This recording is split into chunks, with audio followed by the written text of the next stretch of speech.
Well, hello and welcome once again to the DCL podcast, where we're inviting you to sit back, relax, and we'll be on our way shortly.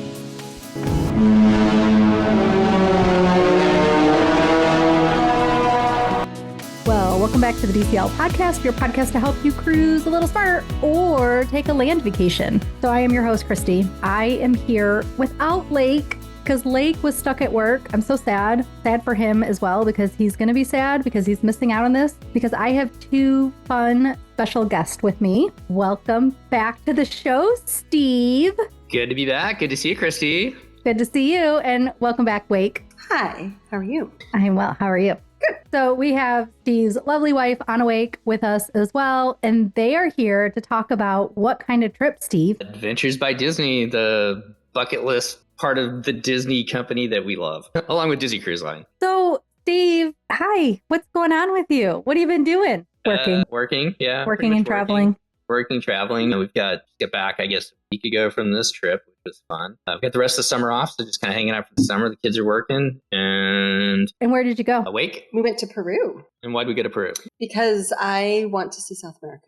I honestly was not excited about going to Peru, which I know that.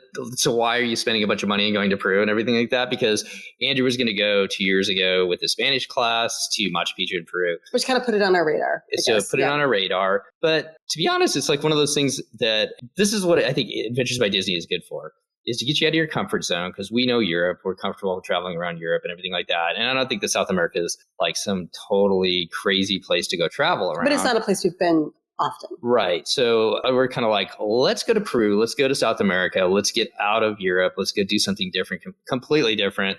And Machu Picchu does intrigue me, but as we came to find out, we'll see what you say. It wasn't necessarily, it was a huge highlight, but it wasn't necessarily the best part of the trip for me. What's interesting about that is when we have recorded these episodes with multiple other families and individuals, it was never the main highlight. They maybe created the most memorable experience for them. It was something else. And I feel like that's what you just said. Yeah, I think they do a really good job of just like listening to the other guests, the other families, and we got along with the families really well. It was great. It was a good group. It was a really good group. It was a small group. There's 27 of us. Sometimes there's 40, right, Christy? Yep, 40. Yeah, so there's like 27 of us. And so just talking to them and listening to them talk throughout the trip, several of them kind of made the same comment that had been on other ones before. It's like, it's always these like out of the way places that you would never think to go to or never think to experience, that somehow Adventures by Disney finds, and as they curate the trip, they build it into it.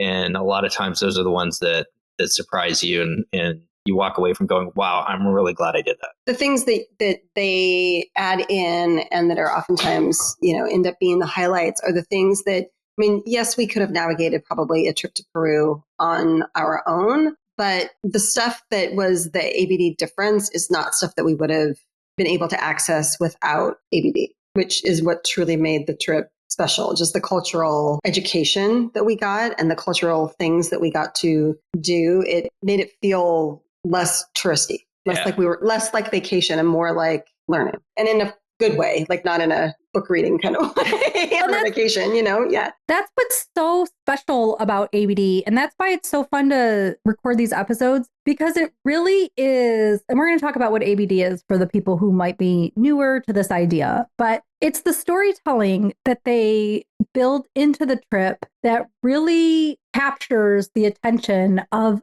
all the different travelers that are there. That's what the Adventures by Disney trips, that's why they're so special. I agree. Yeah, the guides that they get from the two of us, the guides from the countries, that they always have a guide from the different countries that are one of the two guides with you. And both of them have been amazing. And Rudy, I think, was even above and beyond. He was spectacular as far as wanting to teach you about his country. Right. And not only his country, because it was about Peru, but as you come to find out, when you really look at this, we were in the land of the Incas. And that's kind of where his heritage is as well. So not only are you learning about, modern day Peru, you're learning a lot about the ancient Peru too, and the other civilizations that came before what is there today. So, and he was so excited about that. Matter of fact, not only him, but we did a chocolate experience where in Lima before we jumped onto it, and it was kind of the same thing. And this kid was like 20 years old that was like leading it, and he was just so excited to talk about his country and everything else. And so that's something that if you're interested in that type of travel, you will love Adventures by Disney.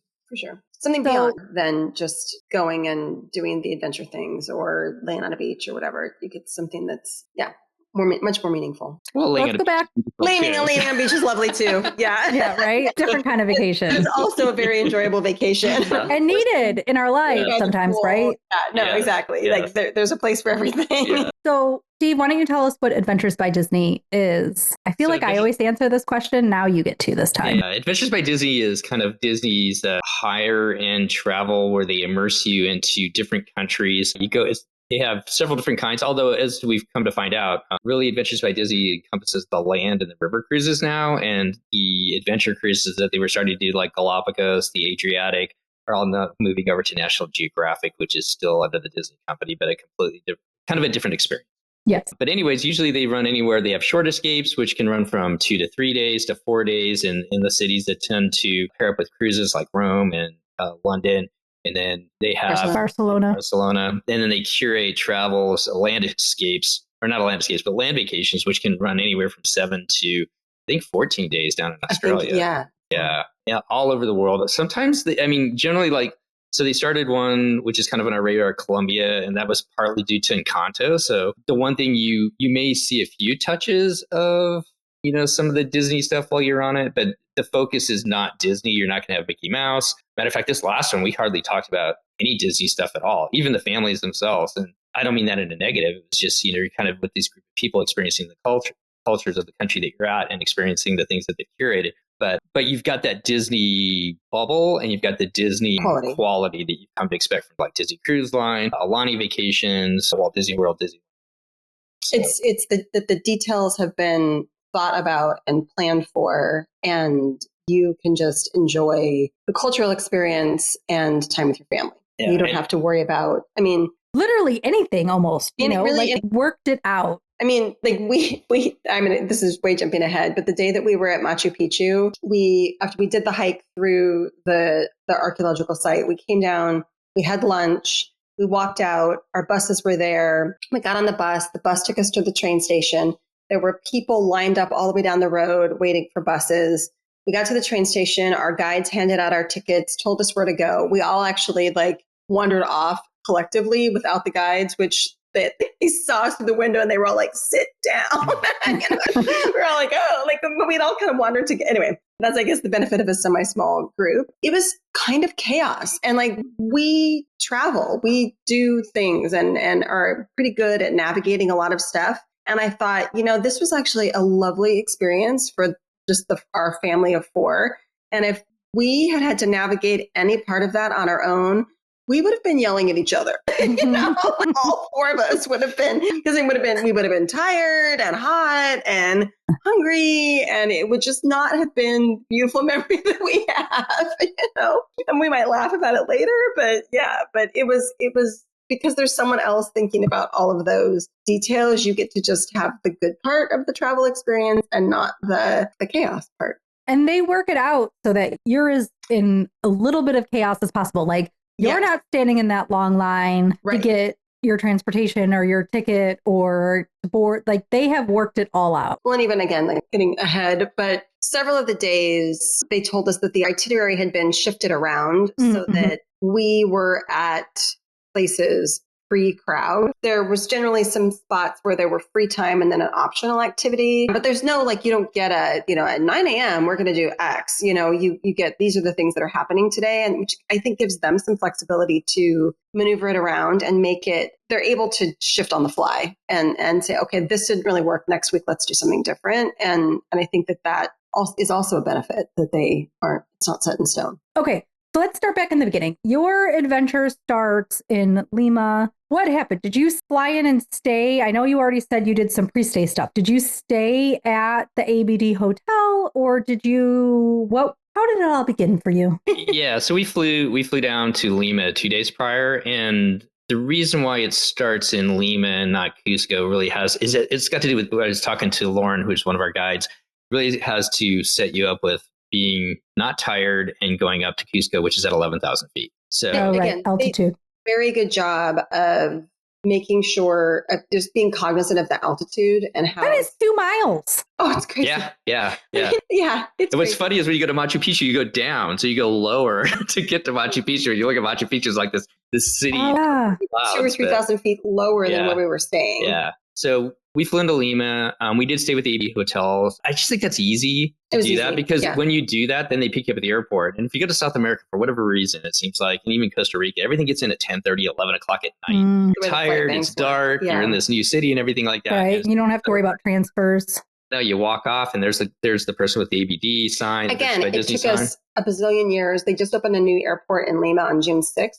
And let's just say there were a lot of kinks going through customs and immigration. And it took us about 2 hours to get. Oh, God. And I mean, our transportation was still waiting and our guy was still waiting with the sign. And so I guess we wouldn't have booked an Uber until the very end, but if we had pre-booked something like that, and they wouldn't have waited for us, they wouldn't. So it was nice to just know that they would be there. And did you book the hotel through Adventures by Disney or on your own? We did. I mean, there wasn't much. I looked it up just to see if there's a price difference, and there wasn't much of a price difference compared to what you got. That's easier. Then you forget your own room. Yeah, and it included breakfast too. Your same room. Yes, we had the same room. So anyways, so I just think that's an easy way to go with Adventures by Disney. As far as like if you're going to need it pre or post stay. I mean, post stay depends on what you got planned afterwards, but the pre stay, at least coming in a night before, I think it's just easy to stay at the hotel rather than having to move hotels. Right. But yeah, so we just on our own. We did a bike tour the first day, which was actually really cool. Found them through Viator, and then just Googled around to make sure that they got a lot of positive reviews. And that was super cool. So we biked all around Lima, got a history. They took us to like some different churches and the main square downtown. Yeah. And so that was kind of fun. That was a good way to since we got in the night before, get up early, the kids are active. We like to be active. That was a good way to kind of get going. And then the next day we booked kind of the same thing through, I can't remember how I found it, but it was through the Chocolate Museum and in Cusco. And it was cool because it was, even though in Lima, even though we learned about chocolate when we were in Costa Rica, it was kind of the same thing where he took us through the whole, this is how chocolate is made, and you get to make your own chocolates and the little molds, and we get to put stuff in. Yeah. It was, and somebody wrote this. It was like a 3-hour experience. They goes 3 hours went by fast, and it did. It was really cool. Yeah. So did that, and then just kind of walked around the city and got ready to head out the next day. It's funny because this is one of those ones where it starts. You meet your guides. And nothing happens that day, really. It's day one. It's like dinner on your own, and basically we're not talking to you that first day. Right. Yeah, and we did meet with them. We got our welcome pins, but that was it. Yeah. But it's to set you up because they said the worst thing is for people to come in and be tired and then go up to altitude because it just causes them a lot of problems. So the next day you get up, get breakfast, and then you head to Cusco, which is up at 11. Oh, you're only at that hotel the one night. So you basically get there, meet them. They don't even do the welcome dinner or anything. No. Okay. That's all in Cusco the next day. Or actually, not even Cusco, it's in the Sacred Valley. Oh, you take a flight. Yeah. You do. That's the first, which was How weird. Was that? It was fine because it was actually the same airline that we had come in on. But it was good. It was it was easy. They threw us all on a bus and we got there and checked in. And again, they have it all taken care of for you. I mean, we had to go stand in line to check our bags and stuff. Yeah, it was super easy. Were you guys carry-on only? No. Oh, no. No. You're not walking to the airport with your one bag anymore. No. Well, no. I mean, I have a big, huge bag that I take when we go on vacation because even for this, the flights are going to be long, and really, truly, the problem started for us with the suitcases in Portland because the suitcase is big, and I have a tendency to overpack it. I packed a bunch of books. Is really the problem. But usually, my suitcase is 50 pounds is the limit. It's 49 and a half. So usually, I kind of skate right in under that limit, and it's fine, but it was not fine. So, but we took care of that in Portland, and then I was fine when we went to check the bag to Cusco because I had handled the problem the day before. But yes, do as I say, not as I do. Don't get a Kindle. This is why we're on Adventures by Disney now. We're spending ridiculous amounts of money so somebody else can carry her books around. From the library. They move her bags from one hotel to the next. Well, just to kind of set it up, we didn't stay in Cusco. We flew to Cusco, which is the capital. Right. It used to be the Incan capital. And we went down into what's called the Sacred Valley. And the Sacred Valley is actually closer to a lot of the sites that tourists go to. And again, also a good thing. The key to that is we would get up, have breakfast, and we could be at a site before like the third day on one of the sites we went to, we were the second bus there. And so there was hardly anybody there. We're walking around. We did the whole loop around the thing that we were seeing, learned all about it, got back on the bus. And as we're leaving, the parking lot's packed. It's chaos. Yeah. And there's like a line of buses outside the gate trying to get in. And a lot of those people were coming like day trips from Cusco, which was an hour to get down to these sites. So once again, if you're going to do this yourself, if you can stay in the Sacred Valley, that's the place to stay because you can get to a lot of these sites closer. And so to your point, talking about, the things that you don't think that you're going to, you don't know what the good parts are until you're actually there. Right. And so one of the first things we did, you get up to altitude. They don't want to make you go hike the first day or anything like that. So we went to a weaving place, and it was owned by Nilda Alvarez, who's an indigenous Quechua weaver. She's world famous. She's an international speaker. And she's the Woman of the Year for Peru. Yeah. And she showed us like what she's doing there in the town that she lives in, but what's cool about her is she's bringing women into her artists or the weaving. Teaching them the ancient textile art and helping them to then they sell what they make, and it helps them to support their families. And it's keeping the ancient arts alive and also supporting the families and around the area of this small town. And the work was just amazing. It was beautiful. Yeah. All of it was beautiful. Yeah. And they brought all the kids in, and they dressed them up, and then they did like a fashion show with them wearing the different. They were like, I can't remember. They wanted like the kids from your tour or the kids. Okay. Kids from so. Yeah. How many kids were on your tour? What were the ages? Who was represented on your particular tour? There were 27 of us total. 2 of those were women from the ABD Peru office who were basically auditing the vendors, and they were both lovely. And then our family, there were 4 families of 4. And then one of those families had a set of grandparents with them. And then there was a set of sisters who were the same age as all of us parents, and their 86-year-old father. Who hiked everywhere. And rafted. And we all would like to be like Don when we grow up. He was amazing. Oh my God. Did you ask Don what his secrets are? I think just traveling. Yeah. Going to Machu Picchu when you're 86. Yeah. Making plans, keeping moving. But to answer your question, I think there was 8 kids, and the youngest was Cole, which was 8. So definitely older kids. Our family and then another family, the kids they had one in college and one in high school, same as us. And then there was 2 families with middle school aged children, and then the 2 little guys who were 8 and 10. Well, and ABD's minimum age for this tour is 6 and suggested age is 8+. So works out. Right. Yeah, I would definitely say, know your kid, but probably 8 or above would be best. I think some of them go down to as low as 5, and I think that would be a tough one for them. Yeah, very much so. So I think that was the highlight.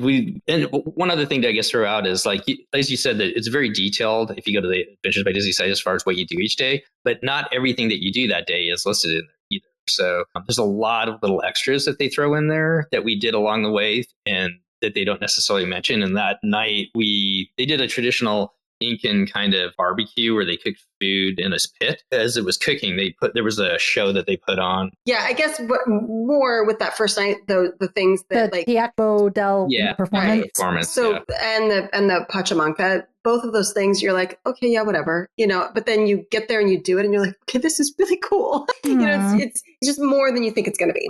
So definitely special. Yeah. The first night dinner, I feel like is different on different adventures. Now, this one was obviously the second night, and you've already spent the whole day together, which I think that's kind of cool. Do they have you introduce yourselves to anybody, or is it just like eat dinner with your family? We introduced ourselves before we got on the plane. So as we left the hotel that morning. I thought it was at lunch. Was it at the we did that too. Yeah. We also did it at lunch too. Like a organized ABD said, introduce yourself moment? Yes. At the weaving place. We had lunch at the weaving place, and we all each person went around, and it was like, who are you traveling with?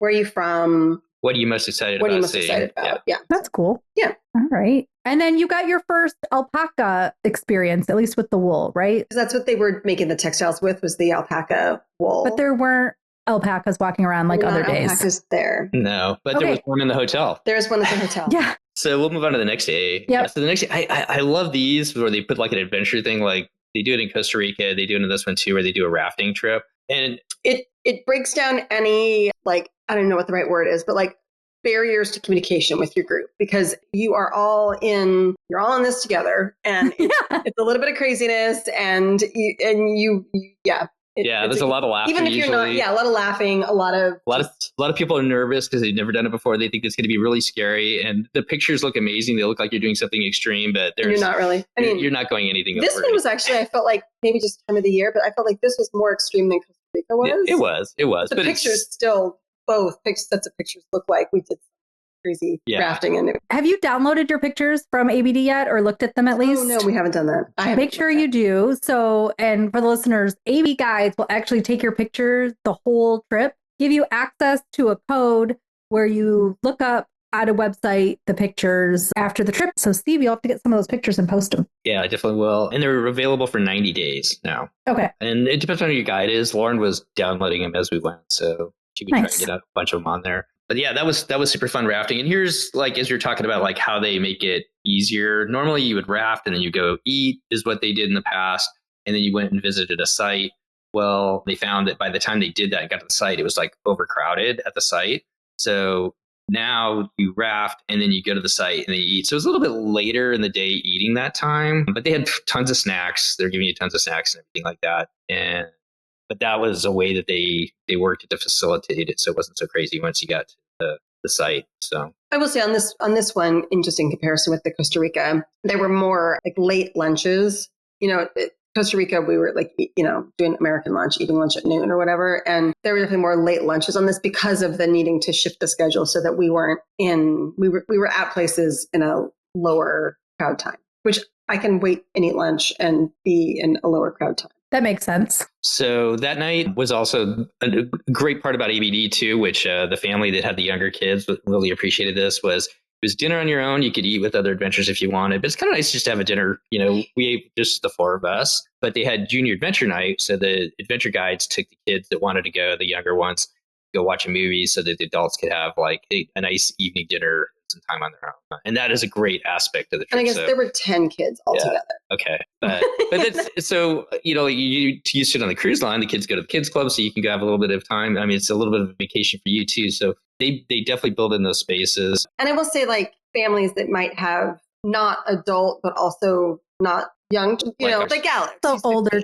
teenagers. Oh yeah. Like he wasn't, and there was another family that their younger one was 14. Like they weren't required to go do the junior adventure thing. Yeah. They weren't required to go do the kid part, and actually like in our particular case, like especially with Andrew off at college, like just our lives are craziness at home, and to use the junior adventure night for us to go have a nice dinner, just the four of us, was like, it was appreciated in a completely different way. Yeah. We get plenty of time without our kids.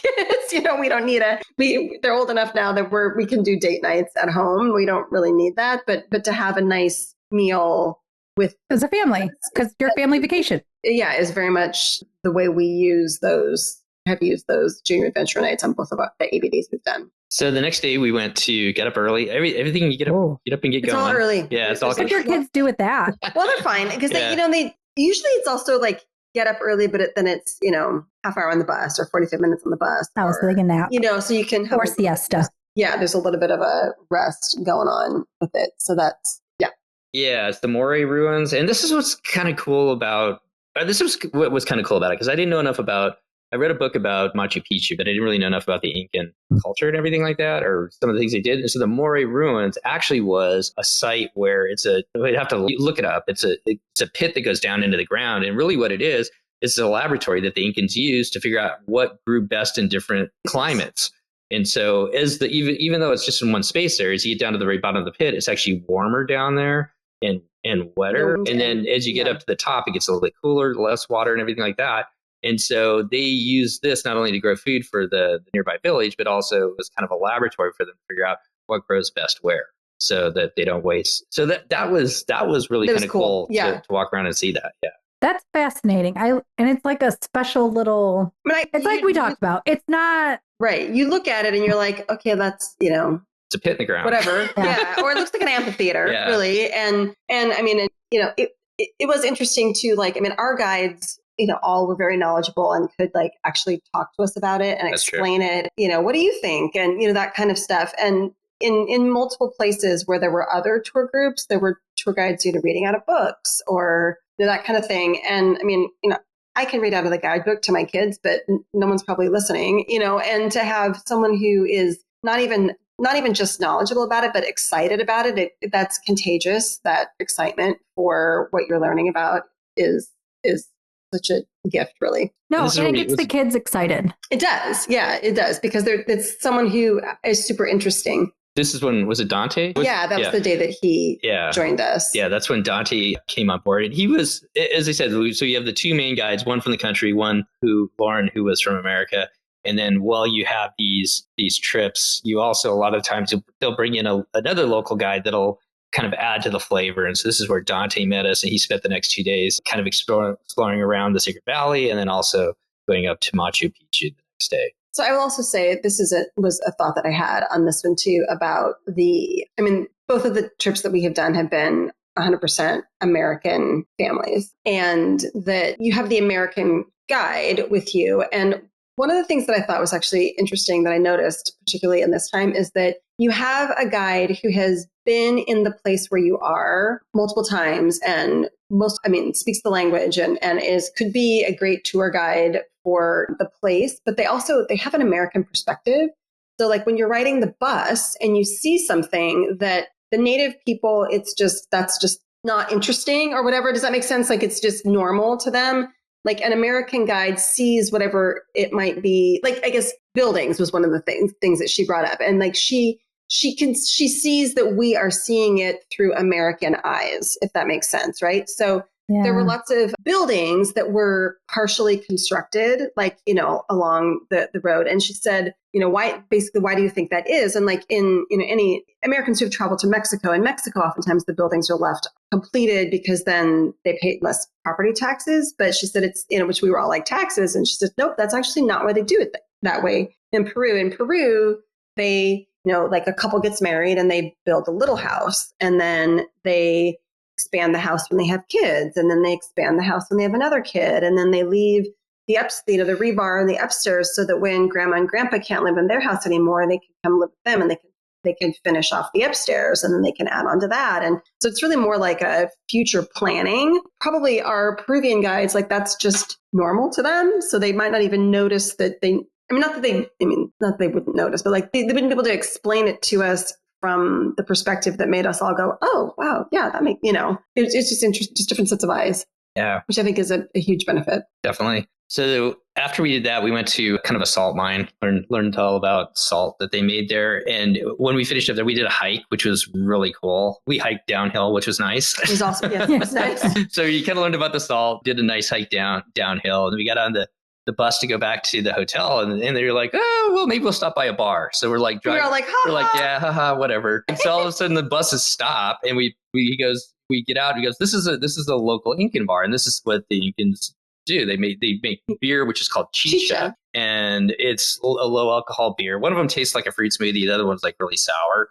But they brought us in, and that's where people gather during the day, and in the morning kind of get together and talk and learn what's going on with everybody. And they'll have a beer, and then they'll go on for the day, or they'll stop in later on in the afternoon and get the beer and take it home. But it's it was just kind of a cool place. And this woman had been doing it. I can't remember, but she was on with Anthony Bourdain. So when Anthony Bourdain went to Peru, she was actually she was the one that sold him his chicha that he tried. Doña Mercedes. Yeah, Doña Mercedes. So so that was kind of one of those like little surprises that's not listed on the we played some like Incan game sapo. Sapo, where you toss coins into a frog's mouth and you try to. Which no one actually, one of the girls actually did do it, and our guides were both like, holy cow, we've never seen anybody actually do it. Which I'm going to go sideways here just real quick too. So the food was amazing. A lot of meat, a lot of vegetables, a lot of potatoes, that type of stuff. But they also... Peru has 4,000 different kinds of potatoes. Yeah, 4,000 different types of potatoes, which we learned. It's like my dream place. It is. You would love it. It's amazing. The food was not really spicy, but like a lot of good flavors. Yeah. But they also eat cuy, which is what, Christy? Well, guinea pig.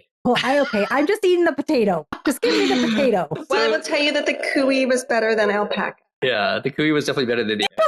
I had bites. Yeah, the alpaca. Why are you eating the little llama guy? Well, because that's the protein that they had, but it was super interesting. So I mean, you have to try the thing. It's not a bug.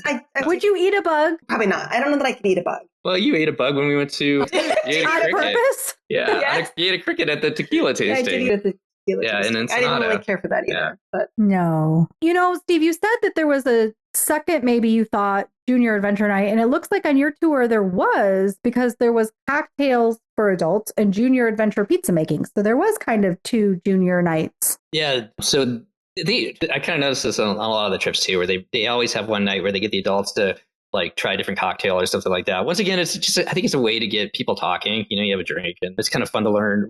They made pisco sours, and while we were doing that, the kids made pizza that night. And then most of them had eaten by the time we get done with the pisco sours. And then they also had like a little short cooking demonstration as well. So it was Peruvian food. So yeah, that was kind of the other adventure night. But I want to go back because the little things that surprise you again. So after we got back from the bar, they gave us some time on our own, and then you could go over to a market if you wanted to, and which I think most of us did. Some of the people didn't go, and we got to see a little bit of a parade. There's all kinds of festivals going on. It was around the solstice there, and that was kind of neat. And after looking at the parades, they took us into this market, which is kind of like a big, huge, it's like all different kinds of foods and everything like that they're selling. And they gave us each 20 soles, which is soles. 10, actually 10. 10 soles, which was how much? Like $3. It's about like $3. And they say, go, we're gonna do this Peruvian cooking class tonight. So go get some food, get whatever you can get, and bring it back. And then we're gonna use that in the cooking thing tonight. So you liked it because I liked it because it forced me to speak. And Steve wandered off on his own. The kids and I kind of stuck together, and it was good. It was good for me because it forced, it was one of the few places I think I at least have been in the world where there were people who legit don't speak English, and so that was just Peru in general. And that was Peru in general, yeah. And I mean, you might be able to there were people that I interacted with that their English was as good as my Spanish, and so you only have a few, some words here and there, but it forced me to do it. And we got done to the very end, and they told us we had to spend all of our money, and I had like 1.2 or something soles left, and there was a man right kind of by where we were supposed to meet who had all the different kinds of potatoes. And I went up and in Spanish said to him, like, what can I buy with this? And he said, or how much can I buy with this? And he said, which kind? And I said, well, whatever is best. And so he pulled out one potato from bag and he put it on the scale, and then he took my money, and then he put the one potato in the bag, and then he handed it to me, and then I think he felt sorry for me that it was just the one potato. So he threw a couple because Andrew and Alex were with me, and he was like, I think he was thinking that crazy foreign woman is going to try to put that one potato, and so he threw another couple little ones in, and then it was very cute. But what was cool is, so like there we are, this whole group of people, it's probably about 20 of us, all with our bags of just like tons of food, right? That we'd all bargain cheeses and meats and whatever else. Honey. And people had got mangoes. We had all kinds of stuff. And from there, we're off to this like ceramics to go meet this ceramics person and see his artware and everything like that. And we come around the corner and Rudy stops us. And like, I'm going to get a little teary eyed here. Yeah. He stops us and there was a woman. So it was because it was a festival, because it was a festival time with the solstice. There were a lot of people from villages around Urubamba, where we were, and the villages from all over the valley who had come into town to, sell, what they had, foods that they had grown, or, artwork, whatever, just sell their wares in the town because people were gathering for the festival. And there was a woman and her husband and their 2 children who were kind of sitting right outside of the market. And Rudy takes us over and he says, we kind of lied to you. We are not doing a cooking demonstration with all the food that we buy. Give it to this family. Like, we're both getting all teary. And he said, she's a disabled woman, and they grow vegetables that they come and they sell in the town. And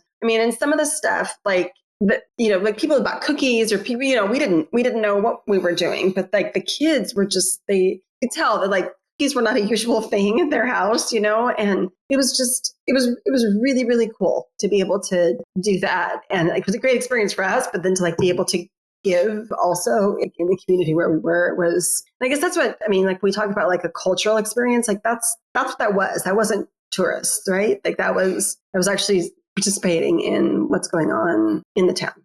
Yeah, it was. That's It was really cool. amazing. It was a really cool moment. So yeah, it was. It was. I mean, I feel bad. I wish I would have used my own. And actually, what's funny is that Alex loves mangoes, and he just went and spent all of his money at one place. They got these 3 big, huge mangoes, and he was like, "Oh no, I got to get mangoes." And I was like, "We'll get you another mango." He's like, "Well, I know, but like, I was kind of excited." I asked, "What are we going to cook with the mangoes?" Yeah. You know? But it was just a really cool experience. It was so cool for Reedy to do that.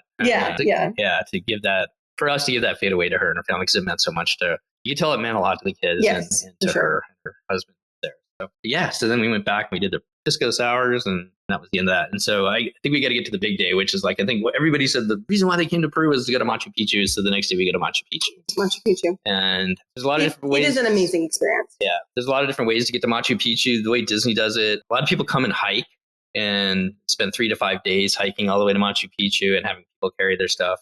We did not do that. We did not. You didn't do a 3 to 5 day hike? No, I had all those books. There was no way I could hike with all the books. I said, I can't hike. I have books from the library, real books. I can't leave them here. But it was a cool day. So Machu Picchu Day, you take a bus down to where you get a train. The train ride's about 2 hours.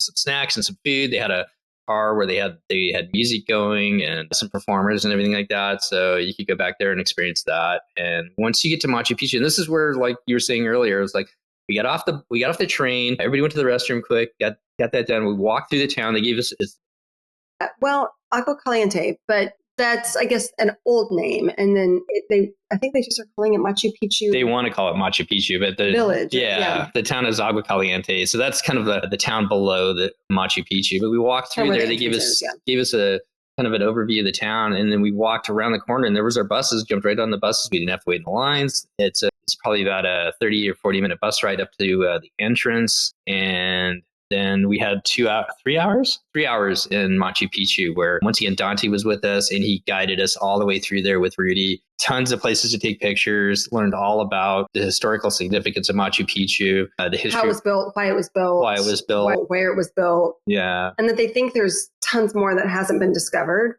And he also talked about why they're not looking for the more that hasn't been discovered, and that talked about that because it's jungly there, and so you get rid of the jungle and that changes the ecosystem, and they don't want to do that. They want to leave what's covered at this point. Yeah, I won't give away. They do a couple fun little things where they leave some gifts and stuff like that up there for the junior adventurers to figure out. So there's there for the kids up there as well. So in case Andrew is a code reader. Yes, in case somebody takes this trip, but they sprinkle a lot of fun as you're learning about it. Yes. This trip was nowhere on my radar at all. I now need to go on this trip.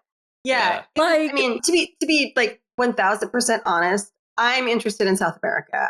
My mom was born there, and to American parents. My mom was born in Argentina. So like I want to go see it, but I'm not really sure how to do that. And this was a less expensive ABD than some. And so we were like, let's do it. And then, but we absolutely loved it. You guys are doing a good job selling it. It sounds pretty special. Yeah. I don't want to give too much away from Machu Picchu. So look at the pictures. They're amazing. Right. You can go to my Instagram site or just go anywhere and Google Machu Picchu. And we got lucky. It was a beautiful day. Beautiful day. Absolutely blue sky. What was the weather like on your trip? So Lima is cold and cloudy. And apparently, it was winter. But it's winter. It's winter down there. Right? Like I guess again, I incorrectly assumed that we were close enough to the equator that it would be sort of like warm. What kind of winter was it? So 40s in the morning, 60s to 70s by the afternoon. Yeah. Layered clothes, but still chilly. Yeah, layered clothes this time of year. As the week wore on, it was warm. Yeah, bring a rain jacket just in case, but it was the dry season when we were there. So if you're going in our winter there, summer, it's definitely a little bit wetter down there. Yeah. Okay. So from there, did the backwards thing, and it was actually kind of nice. You got back at 7, and it was kind of on your own to go eat wherever you wanted to. So we went to the bar. They had pizzas there. We hadn't had like American food for a while. So but when the junior adventurers had the pizza making night, like the hotel has a wood fired, and you're like, I want pizza. And actually like because none of us had, and so they had some. It was great pizza. It was beautiful hotels, just amazing. I like the first one we Tambo de Lenco. Yeah, me too. Probably my favorite one in the Sacred Valley. So then from there, you head out of the Sacred Valley, head up to Cusco, and we had a day where you get to visit llamas. We went to but before we did that, we went to a market where we won't spend too much on it, but they gave us 20 souls again, and you had to go buy a white elephant gift because they're at the local llama. Yeah. Which was probably like my second favorite highlight of the whole trip was the night that we did the local the goodbye dinner. We did the local llama thing, and just seeing what other people had bought and it was hilarious. Yeah. So then we also got to go and visit and see some llamas. And that was kind of a cool thing because once again, talk about highlights. So this was the summer solstice. There had parades everywhere. And the day before we left, they have a big festival called Inti. And it's like 30,000 people show up in Cusco to kind of witness this historical event. Did you plan your trip around the solstice? No. It just happened. That was just a convenient time for us. That's a happy accident. Right, for sure. We were at Machu Picchu on the day of the solstice, which was also that's kind of amazing. Cool. Yeah. The interesting thing, so 80% of Peru is Catholic, but it is a very Incan interwoven Catholicism. Like they still keep a lot of the original Incan tradition. Yeah, as well. So that's what Inti is. So it's the Sun God Festival, right? So the reason why I bring that up is so we go to this llama farm and we take some selfies with some llamas, which is kind of fun. Which is funny. And then they were like, okay, we're gonna have this experience for you. We've got a shaman that's gonna dedicate your travel here and your further travels. And so we got up and we sat around, and this shaman came out, and there was some musicians and stuff, and he did kind of a traditional blessing to us and for coming to Peru, and then also for going on. As it turned out, this shaman was one of 3 that was going to be performing in front of the 30,000 people the next day, 2 days later in the Inti Festival. So it's not just like some hired actor. He's like a legit guy, and one of the top guys, one of the big guys. Yeah, yeah. Yeah. So that's the kind of touches that I find along the ways, and that was really kind of a cool little ceremony.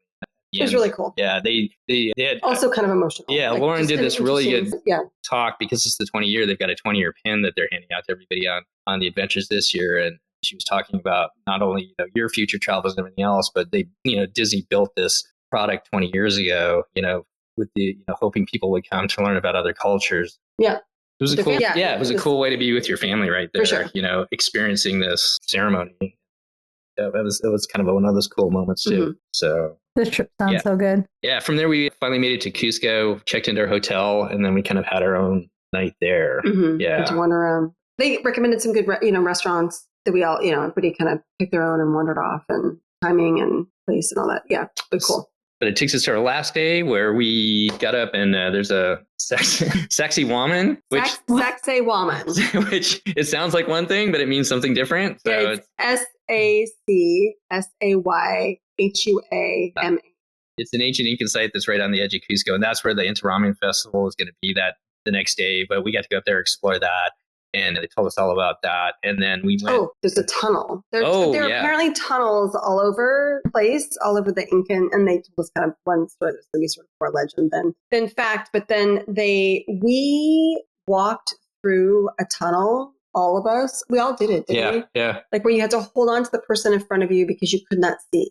It was dark. There's definitely times in my life where I'm like, oh, that'll be fine. And then you get into it and I'm like, what have I done? Why am I here? This isn't fine. This isn't fine. Fun. I mean, it was fun because we were all together and you knew that you were all together and that there wasn't any place to go other than straight ahead. I mean, it curved, but but to the end, right? Like you weren't going to get lost. It was kind of crazy. Yeah. But these adventures go by so fast. It's like you're on day 2 and you're thinking like, wow, we still got all these other things to experience. And the next thing you know, you're on the last day. At the goodbye dinner. Yeah. So we had, some time on our own to go do some final shopping because we didn't have a ton of time shopping this time, but get to do some shopping. And then you do the farewell dinner, which we had the local llama, which you kind of talked a little bit about which was hilarious. By then, I mean, we just had such a good group of people that everybody was just laughing, just sharing the gifts back and forth, stealing each other's gifts and everything else. And they always have a way of doing, or like the 2 that we've done, they always have a way of bringing some type of a local entertainment in and getting everybody up dancing.